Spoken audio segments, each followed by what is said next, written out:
The message you are about to hear was written and recorded on a record in 1956 by Earl Nightingale. This message is the answer to the question that he had been searching for from the time he was about 9 years old. Earl Nightingale had been born in economically depressed times.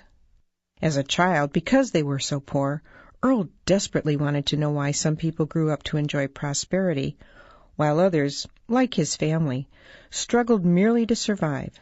Unable to find answers to his questions from grown-ups, Earl began reading everything he could, believing that someone, somewhere, had the answer.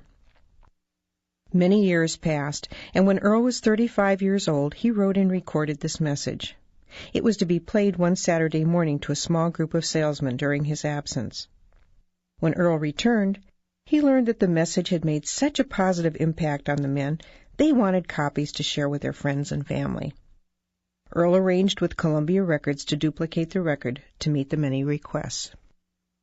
Much to Earl's surprise, in very little time, without any real advertising or marketing, over 1 million copies had been sold, and he received a gold record. Earl called the message The Strangest Secret. And this single recording was the seedling from which the entire personal development industry grew. And because Earl had discovered the true meaning of the strangest secret, which determines the outcome of one's life, he went from poverty to become one of the most highly recognized voices and names throughout the United States and from the West Indies to South Africa.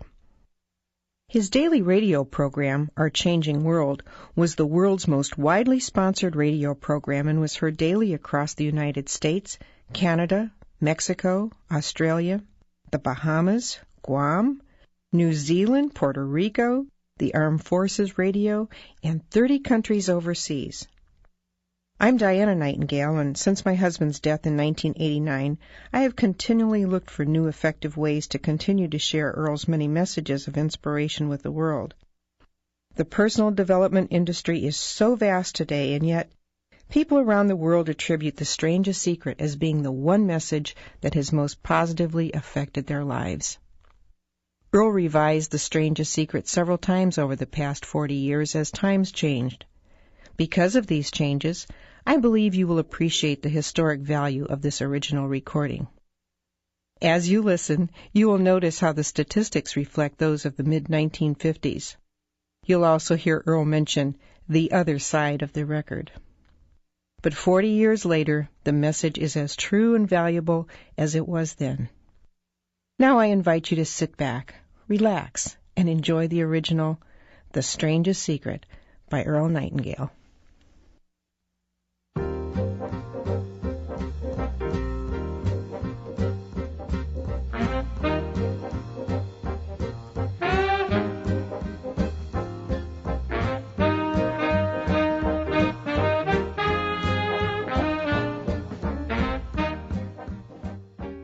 I'd like to tell you about the strangest secret in the world.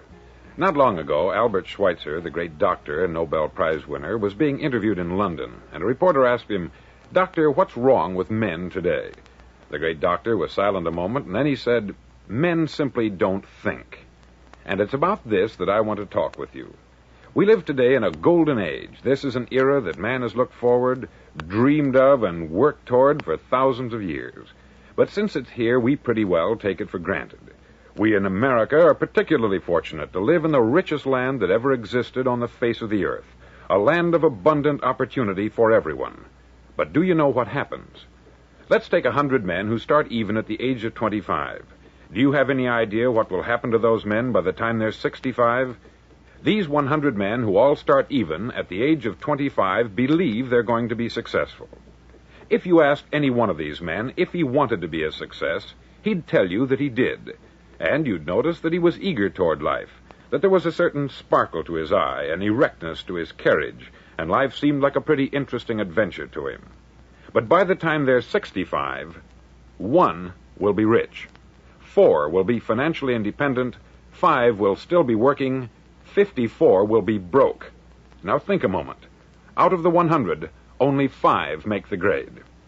Why do so many fail? What has happened to the sparkle that was there when they were 25? What's become of the dreams, the hopes, the plans? And why is there such a large disparity between what these men intended to do and what they actually accomplished. When we say about 5% achieve success, we have to define success. And here's the definition. Success is the progressive realization of a worthy ideal. If a man is working toward a predetermined goal and knows where he's going, that man is a success. If he's not doing that, he's a failure. Success is the progressive realization of a worthy ideal. Rollo May, the distinguished psychiatrist, wrote a wonderful book called Man's Search for Himself. And in this book he says, the opposite of courage in our society is not cowardice, it is conformity. And there you have the trouble today. It's conformity. People acting like everyone else, without knowing why, without knowing where they're going. Now think of it. In America right now, there are over 14 million people 65 years of age and over, and about 13 million of these 14 million are broke. They're dependent on someone else for life's necessities. Now, we learn to read by the time we're 7. We learn to make a living by the time we're 25. Usually, by that time, we're not only making a living, we're supporting a family.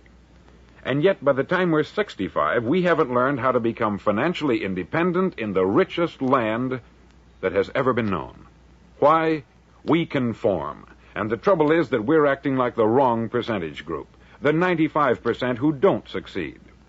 Now, why do these people conform? Well, they don't know, really. These people believe that their lives are shaped by circumstances, by things that happen to them, by exterior forces. They're outer-directed people.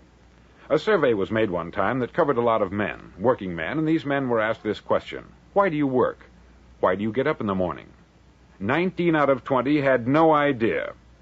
If you ask them, they'll say, everyone goes to work in the morning. And that's the reason they do it, because everyone else is doing it. Now let's get back to our definition of success. Who succeeds? The only man who succeeds is the man who is progressively realizing a worthy ideal. He's the man who says, I'm going to become this, and then begins to work toward that goal. I'll tell you who the successful people are. A success is the school teacher who's teaching school because that's what she wanted to do. The success is the woman who's a wife and mother because she wanted to become a wife and mother and is doing a good job of it. The success is the man who runs the corner gas station because that's what he wanted to do. The success is the successful salesman who wants to become a top-notch salesman and grow and build with his organization.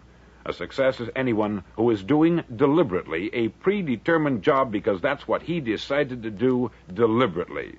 But only 1 out of 20 does that. That's why today there isn't really any competition, unless we make it for ourselves.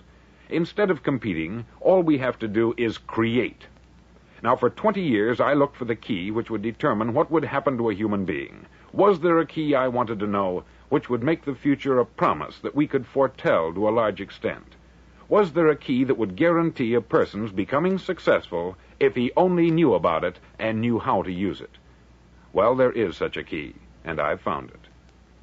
Have you ever wondered why so many men work so hard and honestly without ever achieving anything in particular, and others don't seem to work hard and yet seem to get everything?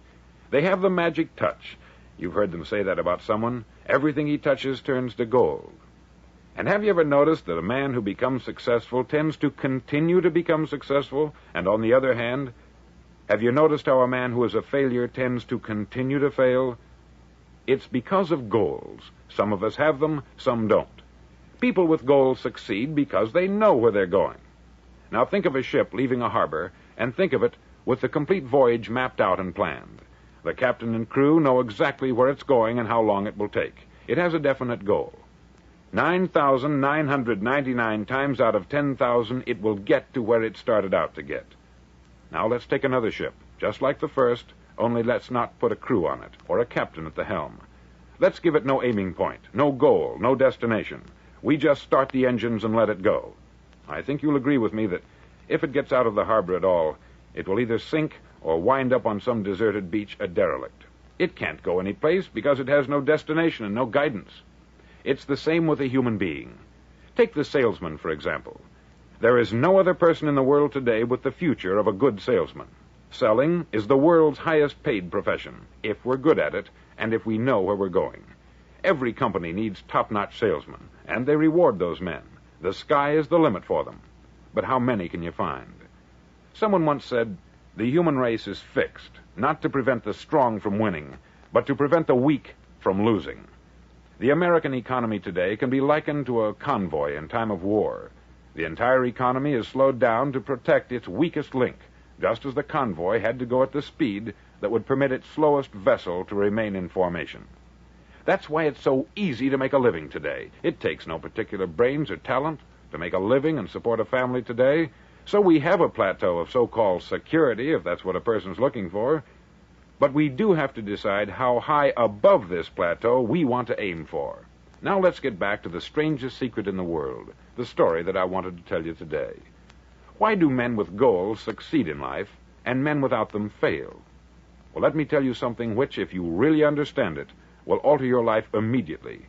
If you understand completely what I'm going to tell you from this moment on, your life will never be the same again. You'll suddenly find that good luck just seems to be attracted to you. The things you want just seem to fall in line. And from now on, you won't have the problems, the worries, the gnawing lump of anxiety that perhaps you've experienced before. Doubt, fear, well, they'll be things of the past.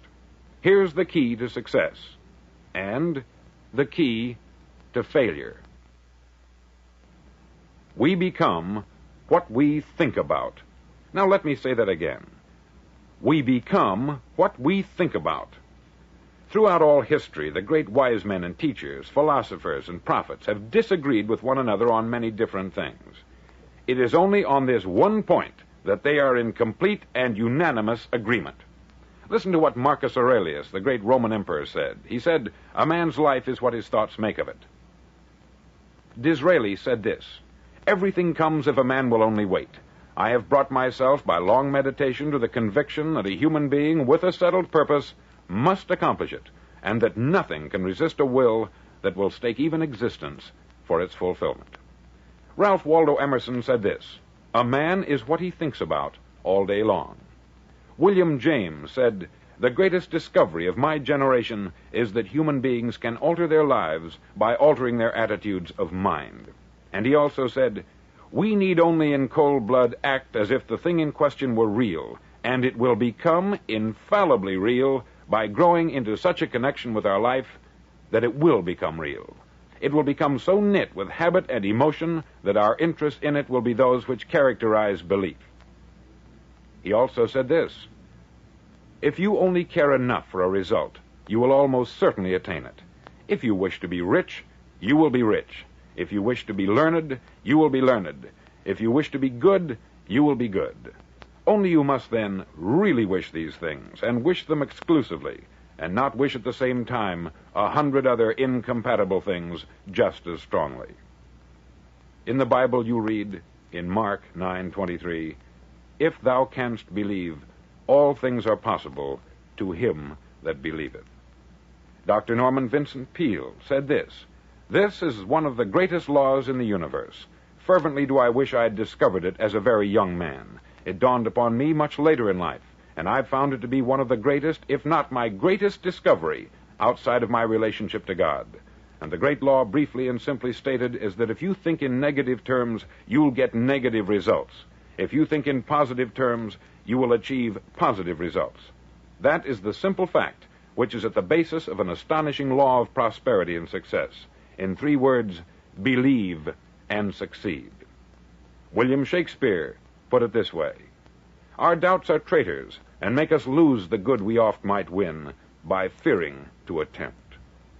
George Bernard Shaw said, "People are always blaming their circumstances for what they are. I don't believe in circumstances. The people who get on in this world are the people who get up and look for the circumstances they want, and if they can't find them, make them." Well, it's pretty apparent, isn't it? And every person who discovered this for a while believed that he was the first one to work it out. We become what we think about. Now, it stands to reason that a person who's thinking about a concrete and worthwhile goal is going to reach it, because that's what he's thinking about. And we become what we think about. Conversely, the man who has no goal, who doesn't know where he's going, and whose thoughts must therefore be thoughts of confusion and anxiety and fear and worry, becomes what he thinks about. His life becomes one of frustration, fear, anxiety, and worry. And if he thinks about nothing, he becomes nothing. Now, how does it work? Why do we become what we think about? Well, I'll tell you how it works as far as we know. Now, to do this, I want to tell you about a situation that parallels the human mind. Suppose a farmer has some land, and it's good, fertile land. Now, the land gives the farmer a choice. He may plant in that land whatever he chooses. The land doesn't care. It's up to the farmer to make the decision. Now, remember, we're comparing the human mind with the land, because the mind, like the land, doesn't care what you plant in it. It will return what you plant, but it doesn't care what you plant. Now, let's say that the farmer has 2 seeds in his hand. One is a seed of corn, the other is nightshade, a deadly poison. He digs 2 little holes in the earth, and he plants both seeds, one corn, the other nightshade. He covers up the holes, waters, and takes care of the land, and what will happen? Invariably, the land will return what is planted. As it's written in the Bible, as ye sow, so shall ye reap. Remember, the land doesn't care. It will return poison in just as wonderful abundance as it will corn. So up come the 2 plants, one corn, one poison. Now, the human mind is far more fertile, far more incredible and mysterious than the land, but it works the same way. It doesn't care what we plant. Success, failure. A concrete, worthwhile goal, or confusion, misunderstanding, fear, anxiety, and so on. But what we plant, it will return to us. You see, the human mind is the last great unexplored continent on the earth. It contains riches beyond our wildest dreams. It will return anything we want to plant. Now, you might say, well, if that's true, why don't people use their minds more? Well, I think they've figured out an answer to that, too. Our mind comes as standard equipment at birth. It's free, and things that are given to us for nothing we place little value on. Things that we pay money for, we value. The paradox is that exactly the reverse is true. Everything that's really worthwhile in life came to us free. Our mind, our soul, our body, our hopes, our dreams, our ambitions, our intelligence, our love of family and children and friends. All these priceless possessions are free, but the things that cost us money are actually very cheap and can be replaced at any time. A good man can be completely wiped out and make another fortune. He can do that several times. Even if our home burns down, we can rebuild it, but the things we got for nothing, we can never replace. The human mind isn't used merely because we take it for granted. Familiarity breeds contempt. It can do any kind of job we assign to it, but generally speaking, we use it for little jobs instead of big, important ones. Universities have proved that most of us are operating on about 10% of our abilities. Decide now, what is it you want? Plant your goal in your mind. It's the most important decision you'll ever make in your entire life. Do you want to be an outstanding salesman, a better worker at your particular job? Do you want to go places in your company, in your community? All you've got to do is plant that seed in your mind. Care for it. Work steadily toward your goal, and it will become a reality. It not only will, there's no way that it cannot. You see, that is a law, like the laws of Sir Isaac Newton, the laws of gravity. If you get on top of a building and jump off, you'll always go down. You'll never go up. And it's the same with all the other laws of nature. They always work. They're inflexible. Think about your goal in a relaxed, positive way. Picture yourself in your mind's eye as having already achieved this goal. See yourself doing the things you will be doing when you've reached your goal. Ours has been called the phenobarbital age, the age of ulcers and nervous breakdowns. At a time when medical research has raised us to a new plateau of good health and longevity, far too many of us worry ourselves into an early grave trying to cope with things in our own little personal ways, without learning a few great laws that will take care of everything for us. These things we bring on ourselves through our habitual way of thinking. Every one of us is the sum total of his own thoughts. He is where he is because that is exactly where he really wants to be, whether he'll admit that or not. Each of us must live off the fruit of his thoughts in the future, because what you think today and tomorrow, next month and next year, will mold your life and determine your future. You're guided by your mind. I remember one time I was driving through Arizona, and I saw one of those giant earth-moving machines roaring along the road at about 35 miles an hour with what looked like 20 tons of dirt in it, a tremendous, incredible machine, and there was a little man perched way up on top with the wheel in his hands guiding it. And as I drove along, I was struck by the similarity of that machine to the human mind. Just suppose you're sitting at the controls of such a vast source of energy. Are you going to sit back and fold your arms and let it run itself into a ditch? Or are you going to keep both hands firmly on the wheel and control and direct this power to a specific, worthwhile purpose? It's up to you. You're in the driver's seat. You see, the very law that gives us success is a two-edged sword. We must control our thinking. The same rule that can lead a man to a life of success, wealth, happiness, and all the things he's ever dreamed of for himself and his family, that very same law can lead him into the gutter. It's all in how he uses it, for good or for bad. This is the strangest secret in the world. Now, why do I say it's strange, and why do I call it a secret? Actually, it isn't a secret at all. It was first promulgated by some of the earliest wise men, and it appears again and again throughout the Bible. But very few people have learned it, understand it. That's why it's strange, and why, for some equally strange reason, it virtually remains a secret. I believe that you could go out and walk down the main street of your town and ask one man after another what the secret of success is, and you probably wouldn't run into one man in a month who could tell you. Now, this information is enormously valuable to us if we really understand it and apply it. It's valuable to us not only for our own lives, but the lives of those around us, our family, employees, associates, and friends. Life should be an exciting adventure. It should never be a bore. A man should live fully, be alive. He should be glad to get out of bed in the morning. He should be doing a job he likes to do because he does it well. One time I heard Grove Patterson make a speech, the editor-in-chief of the Toledo Daily Blade, and as he concluded his speech, he said something that I've never forgotten. He said something like this: "My years in the newspaper business have convinced me of several things, among them that people are basically good, and that we came from someplace, and we're going someplace. So we should make our time here an exciting adventure. The architect of the universe didn't build a stairway leading nowhere." And the greatest teacher of all, the carpenter from the plains of Galilee, gave us the secret time and time again. As ye believe, so shall it be done unto you. On side number 1 of this record, I've explained the strangest secret in the world and how it works. Now, on this side, I want to explain how you can prove to yourself the enormous returns possible in your own life by putting this secret to a practical test. I want you to make a test that will last 30 days. Now, it isn't going to be easy. If you'll give it a good try, it will completely change your life for the better. Back in the 17th century, Sir Isaac Newton, the English mathematician and natural philosopher, gave us some natural laws of physics which apply as much to human beings as they do to the movement of bodies in the universe. Now, one of these laws is that for every action, there is an equal and opposite reaction. Simply stated, as it applies to you and me, it means we can achieve nothing without paying the price.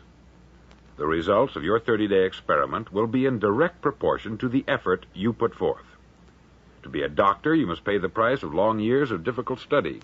To be successful in selling, and remember that each of us succeeds to the extent of his ability to sell, selling our families on our ideas, selling education in schools, selling our children on the advantages of living the good and honest life, selling our associates and employees on the importance of being exceptional people, to, of course, the profession of selling itself. But to be successful in selling our way to the good life, we must be willing to pay the price. Now, what is that price? Well, it's many things. First, it's understanding emotionally, as well as intellectually, that we literally become what we think about, that we must control our thoughts if we're to control our lives. It's understanding fully that, as ye sow, so shall ye reap. Secondly, it's cutting away all the fetters from the mind and permitting it to soar as it was divinely designed to do. It's the realization that your limitations are self-imposed, and that the opportunities for you today are enormous beyond belief. It's rising above narrow-minded pettiness and prejudice. Thirdly, to use all your courage to force yourself to think positively on your own problem, to set a definite and clearly defined goal for yourself, to let your marvelous mind think about your goal from all possible angles, to let your imagination speculate freely upon many different possible solutions, to refuse to believe there are any circumstances sufficiently strong to defeat you in the accomplishment of your purpose, to act promptly and decisively when your course is clear, and to keep constantly aware of the fact that you are, at this moment, standing in the middle of your own acre of diamonds, as Russell Conwell used to point out. Fourth, save at least 10% of what you earn.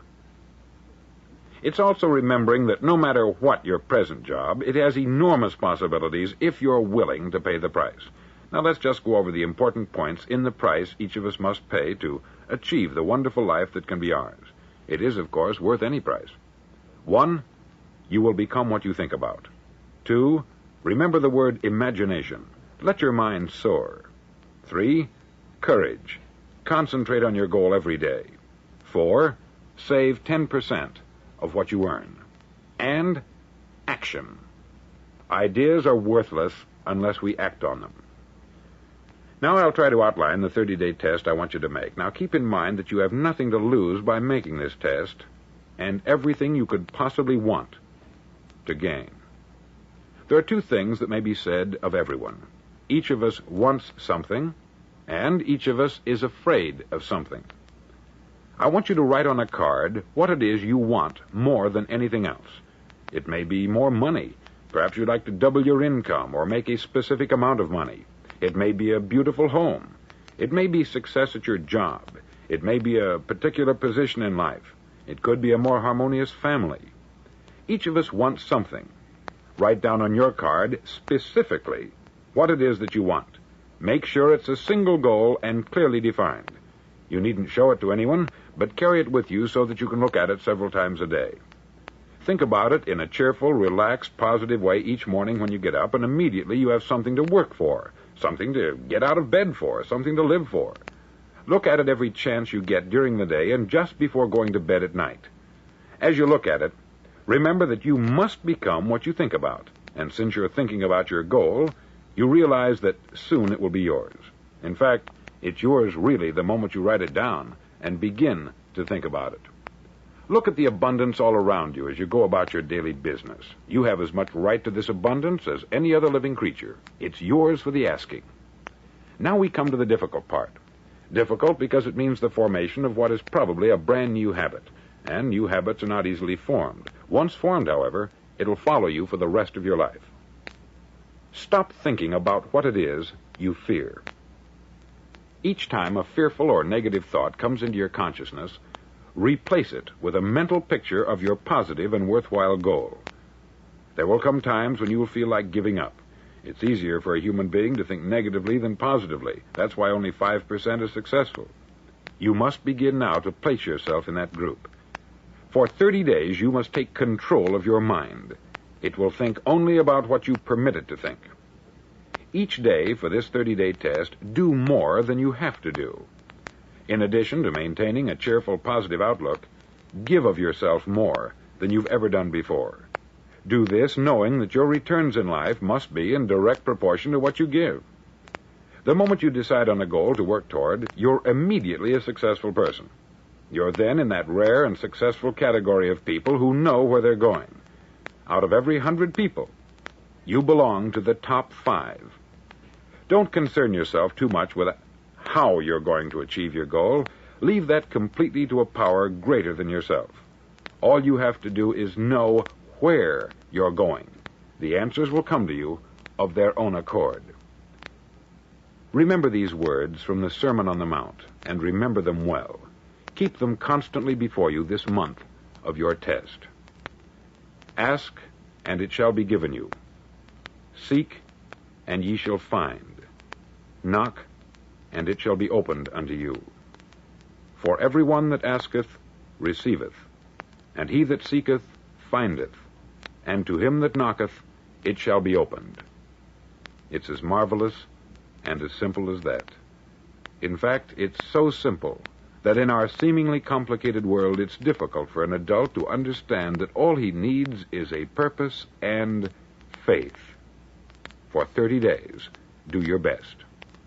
If you're a salesman, go at it as you've never done before, not in hectic fashion, but with the calm, cheerful assurance that time well spent will give you the abundance in return you deserve and want. If you're a homemaker, devote your 30-day test to complete giving of yourself without thinking about receiving anything in return, and you will be amazed at the difference it makes in your life.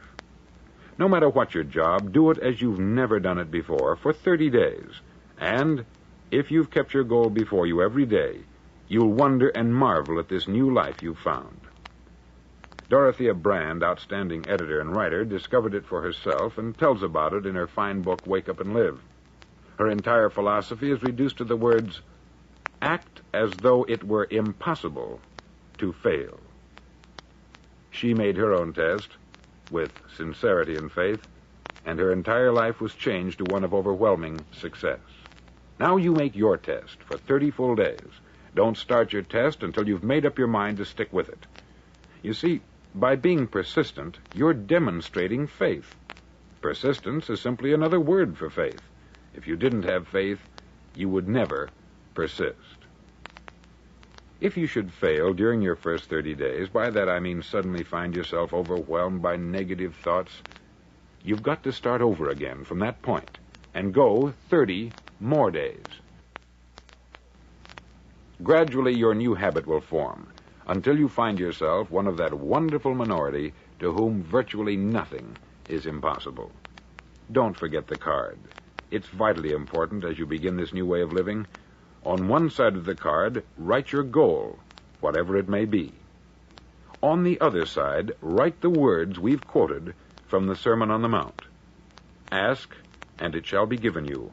Seek, and ye shall find. Knock, and it shall be opened unto you.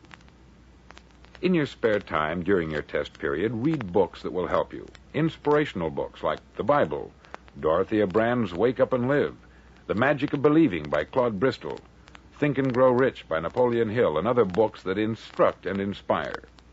Nothing great was ever accomplished without inspiration.